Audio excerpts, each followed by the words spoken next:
সবাইকে জয় যিশু, praise the Lord. পবিত্র বাইবেল বলে তিনি প্রত্যেক মনুষ্যকে তাহার কার্য অনুসারে ফল দেবে। প্রত্যেক মনুষ্যকে, কি বিশ্বাসী, কি বিশ্বাস থেকে বাইরে, কি প্রভুতে রয়েছে, কি প্রভুর থেকে বাইরে, কি প্রভুর মধ্যে বিশ্বাস নিয়ে এসেছে, কি প্রভুর থেকে দূরে, তিনি প্রত্যেক মনুষ্যকে তার বিশ্বাস অনুসারে, তার কার্য অনুসারে তাকে ফল দেবে, তার কার্যের অনুসারে। এবার ব্যাপার হয়েছে কি কাজ। কিছু কিছু কাজ আছে আমার নিজের স্বার্থের জন্য সেই কাজ করি, কিন্তু নাম দিচ্ছি প্রভু যিশুর জন্য কাজ করছি।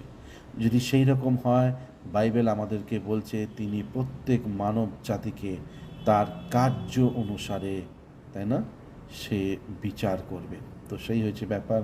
আমরা যেন সতর্ক হয়ে ঈশ্বরের কাজ করি এবং তাকে